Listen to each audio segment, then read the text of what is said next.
Back in June of 2015, when the Stardust Crusaders anime adaptation was ending, I was so excited to see the fight between Jotaro and Dio reach its conclusion that without reading the manga, I did something many JoJo fans thought of as unthinkable. I watched the 1993 OVA. So come the finale of the new anime, I couldn't help but subconsciously compare the two. And in my opinion, despite its changes, the OVA did the concluding episodes a lot better. And after watching Diamond is Unbreakable and enjoying it quite a bit, I found myself looking back on the previous season with a single thought. What makes an adaptation worth watching, and how faithful should it be? It's easy to assume that the closer to the source material an adaptation is, the better a product you'll receive, but history has a different opinion. With classic films such as Willy Wonka and the Chocolate Factory and Disney's Alice in Wonderland, while great films in their own right, being less than fully faithful, especially in regards to other films based off the same properties. While a key benefit for adapting long-running media is the chance to remove flaws in a narrative by retconning inconsistencies, bringing back dropped plot lines, and foreshadowing later events to help accentuate its more standout moments, if presentation is lacking, you're bound to have an inferior product. Adaptations aren't easy. For every property exists both an author and a fanbase ready to be displeased at the slightest of changes. But making a good movie for the fans does not equate to a good movie. The only way to make that transition thrive is to adapt, and for that, change becomes a necessity. However, external factors such as limited resources and creative interference from both studios or the original author can heavily impact how that process is handled. The goal then is threefold. Keep the spirit of the original in a way that's serviceable to that format, but not so different that you can't pull back and reference it when necessary, and present said material as cleanly as possible. This creates a delicate balance of knowing what to cut, alter, or leave alone. The source material isn't perfect. In their inception, faults and issues can easily come about due to tunnel vision or restrictive editors, especially in longer ongoing processes. So a fresh pair of eyes can be beneficial in creating a better product, especially when a creator finds themselves working in a medium previously unfamiliar to them.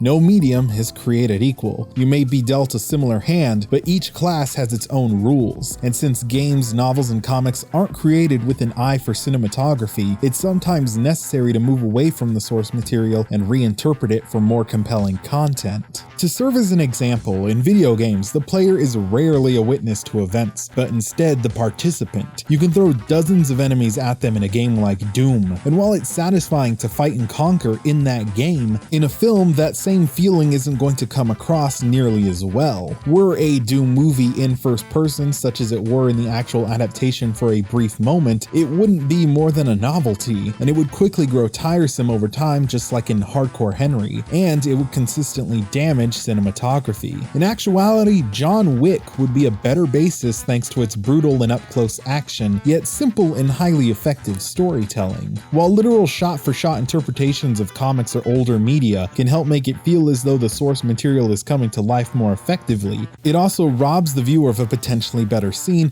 and can, at worst, feel more throwaway than vital. These all sound like questionable tactics towards adaptations, but ones that have proven quite successful in the right hands, even if it turns a few heads and creates a few tonal changes. Perhaps the best director to utilize these techniques is none other than Stanley Kubrick. While most of his works are adaptations of novels, two of his most famous films, The Shining and 2001: A Space Odyssey, are often regarded as masterpieces and take full advantage of his unique and sometimes haunting filmmaking style to push both films above and beyond their novel counterparts. After all, you can only convey so much through text, but in cinema, all it takes is an idea.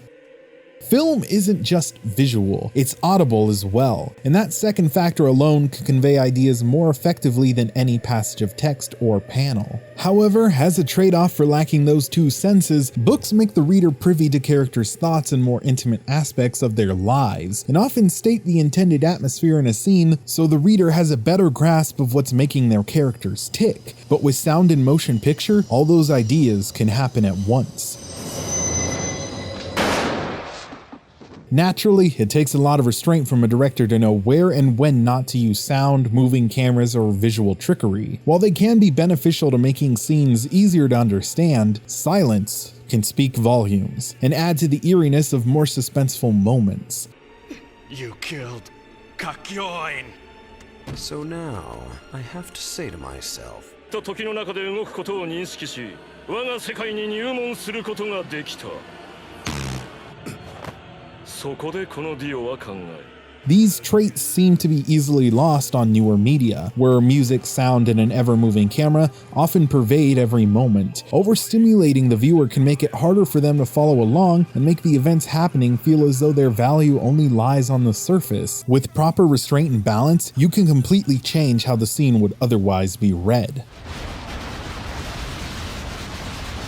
Of course, there's no such thing as a perfect adaptation, and somewhere down the line someone is going to try and reinterpret the same material. But true success isn't determined by a book, but a director. Kubrick's methods were unorthodox to say the least, pushing his lead actors for The Shining towards their mental breaking point for the perfect performance. But he wasn't the only one to adapt The Shining, and in 1997 a television miniseries totaling 6 hours in length aired and was supervised by Stephen King, who had expressed dissatisfaction with Kubrick's film. While both versions are well regarded, only one remains ingrained in pop culture, and for good reason. It's only natural for a work to be reiterated upon multiple times the longer it lives, but sometimes the freshest take is often the most radically different. Shakespeare's own work is no exception. Lion King and Hamlet comparisons aside, Romeo plus Juliet is an odd take on the classic of a similar name. While the major shift here is a change towards a more modern era, beyond its surface, the film is quite faithful to the source material, leaving dialogue largely intact with the same overall plot. The result is a good film, but due to its overly safe nature, it feels less like a standout adaptation and more like repetition, a stark contrast to another modern day take on Romeo and Juliet.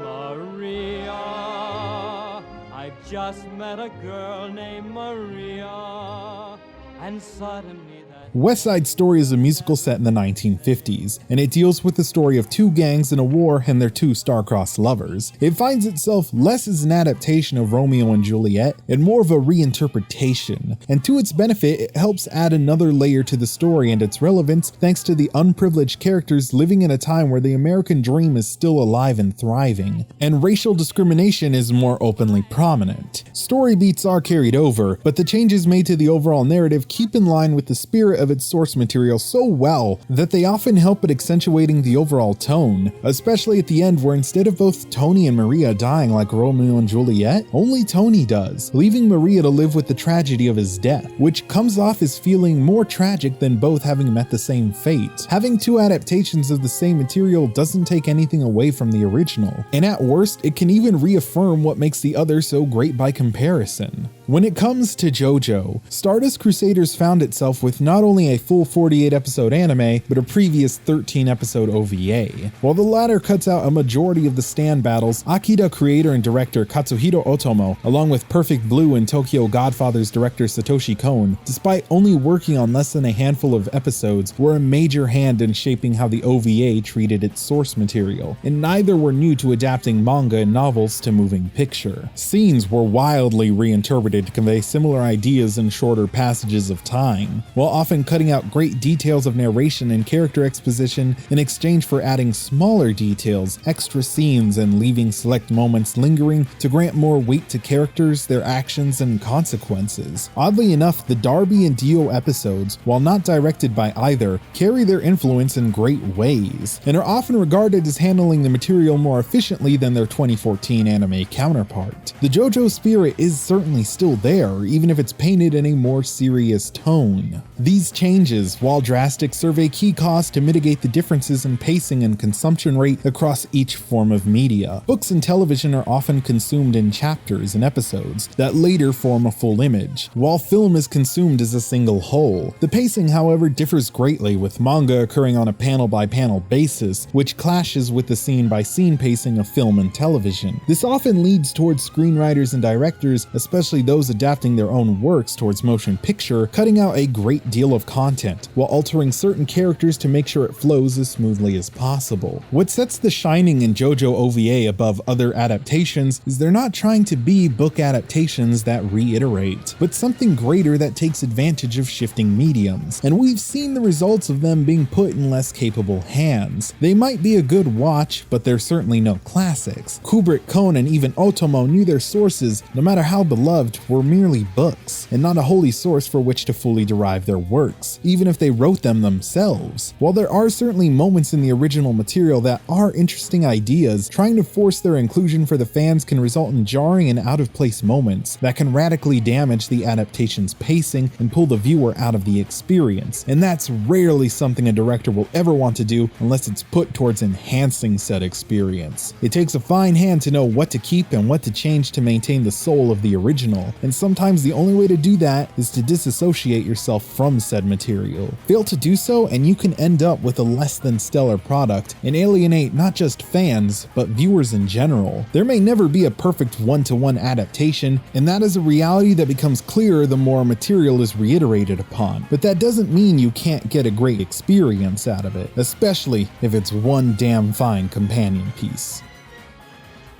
Hey everybody, thank you so much for watching. Sorry I haven't been doing end speeches lately, but they're back. I had a lot of help with this video thanks to Kawlun and Matt, so show them some love. Links to their channels are in the description. If you enjoyed the video, you know the drill. Tell me your thoughts in the comments. I made the Patreon page monthly again, so please check it out if you want to support the channel. The channel's dipped in views lately, so I want to help build it back up, so any effort put towards spreading the video around would be greatly appreciated, and I can't thank you all enough when you do. It's a great support for the channel. I hope you had a wonderful time. Check out some other videos in case you missed them, and much love.